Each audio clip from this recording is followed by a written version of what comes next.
یہ ایک بہت اہم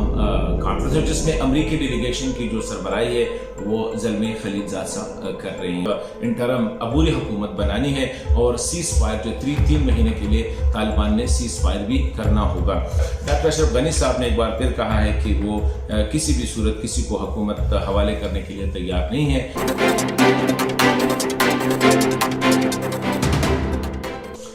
بسم اللہ الرحمن الرحیم۔ ناظرین السلام علیکم۔ ناظرین، افغانستان میں امن کے حوالے سے آج ایک بہت اہم کانفرنس جو ہے وہ ماسکو میں ہو رہی ہے، جو کہ رشین گورنمنٹ نے اس کو کنوین کیا ہے، وہ اس کی میزبانی کر رہے ہیں۔ اس میں پاکستان، چائنا، امریکہ، اس کے علاوہ جو ہے طالبان اور حکومتی ڈیلیگیشن جو ڈاکٹر عبداللہ صاحب جو ہے وہ لیڈ کر رہے ہیں، باقی سینئر افغان رہنما جس میں حامد کرزئی صاحب، حکمت یار صاحب وغیرہ وہ سارے شامل ہیں۔ آج شروع ہے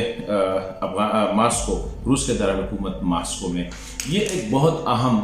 کانفرنس ہے جس میں امریکی ڈیلیگیشن کی جو سربراہی ہے وہ زلمے خلیل زاد صاحب کر رہے ہیں۔ آج جب کانفرنس کا اناگورل سیشن ہوا، اس میں روس کے جو وزیر خارجہ ہے اس نے خطاب کیا اور اس نے اس کانفرنس کے حوالے سے کہا کہ اس کی ضرورت کیوں محسوس ہو گئی۔ ایک تو یہ ہے کہ ماسکو 2009 سے افغان امن میں جو ہے وہ حصہ لے رہا ہے، اس طرح کانفرنس کر رہا ہے، پھر 2019 اور اسی طرح آج کا یہ جو کانفرنس ہے اس کے حوالے سے اس نے یہ بھی کہا کہ یہ کنٹینیویشن ہے دوحہ پروسیس کا، لیکن یہ ہے کہ دوحہ سے جو توقعات تھے وہ پورے نہ ہوئے، اس کے پازیٹیو رزلٹ ابھی تک نہیں آئے ہیں، لیکن بہت بڑی پیش رفت ہے کہ افغان مذاکرات ہو رہے ہیں دوحہ میں۔ ساتھ ہی اس نے افغانستان میں جو وائلنس میں، تشدد میں جو اضافہ ہوا ہے اس کی طرف بھی اشارہ کیا کہ بڑا مسئلہ ان کے لیے ایک میٹر آف کنسرن ہے۔ اسی طرح اس نے کہا کہ اسپرنگ آفنس جو ابھی سمر آفنس جو ہے وہ آلریڈی اسٹارٹ ہوئے ہیں افغانستان میں، تو حالات بہت زیادہ بگڑے ہوئے ہیں۔ آگے سے جو ڈیڈ لائن ہے وہ جو افغان طالبان اور امریکہ کے درمیان جو معاہدہ ہوا تھا ان کے مطابق جو ہے سچویشن انفولڈ ہو رہی ہے، تو وہ سارے کی نظر میں رکھے تھے۔ افغانستان کی جو ڈی سٹیبلائز سچویشن ہے اس سے سینٹرل ایشین کنٹریز جو ہے وہ متاثر ہو رہے ہیں، ڈرگ ٹریفکنگ، کرائمز وغیرہ میں، دہشت گردی کے واقعات میں اضافہ ہوا ہے۔ تو اس نے کہا کہ یہ جو کانفرنس ہے آگے چل کے یہ افغان امن میں افغان لیڈرشپ خود بیٹھ کے کوئی لائحہ عمل سامنے لے آئیں گے۔ یہاں پہ امپورٹنٹ بات جو ہے وہ یہ ہے کہ روس اور امریکہ دونوں جو ہے افغانستان میں ایک انٹرم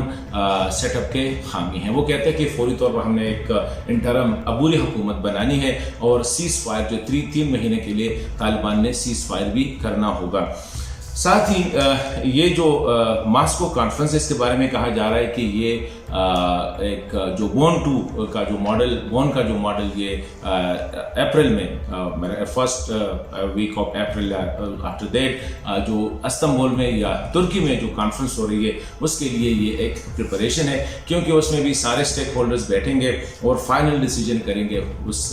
عبوری حکومت کے حوالے سے۔ دوسری طرف ڈاکٹر اشرف غنی صاحب نے ایک بار پھر کہا ہے کہ وہ کسی بھی صورت کسی کو حکومت حوالے کرنے کے لیے تیار نہیں ہے، صرف اس صورت میں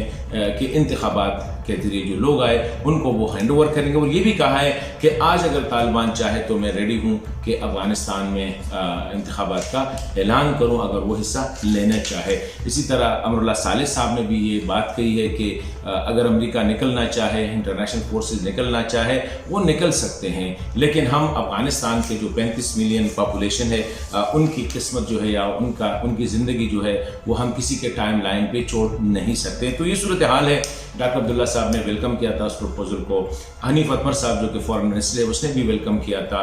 باقی افغان رہنماؤں نے بھی ویلکم کیا تھا۔ ابھی جو سچویشن انفولڈ ہو رہی ہے وہ لگ ایسا رہا ہے کہ جو مئی 1 کا جو ڈیڈ لائن ہے جب امریکی فورسز اور انٹرنیشنل فورسز افغانستان کو چھوڑیں گے، جو معاہدہ ہوا ہے طالبان اور امریکہ وہ بہت تیزی کے ساتھ قریب آتے جا رہے ہیں۔ صرف ہارڈلی 1 مہینہ ہے، اس 1 مہینے میں جو ہے ابھی کیا بنا رہے ہیں، بون 2 میں کیا ہوگا، کیا بون 1 میں جو ہوا تھا، کیونکہ بون 1 میں جو ہوا تھا اس سے کوئی افغانستان میں امن قائم نہیں ہوا تھا، تو شاید بون 1 میں جو غلطیاں ہوئی تھی وہ میں سمجھتا ہوں کہ بون 2 جو ترکی میں ہوگا اس میں ریپیٹ نہیں کریں گے۔ دوسری سائڈ سے ہم دیکھ رہے ہیں کہ افغانستان میں بدقسمتی سے تشدد میں روز بروز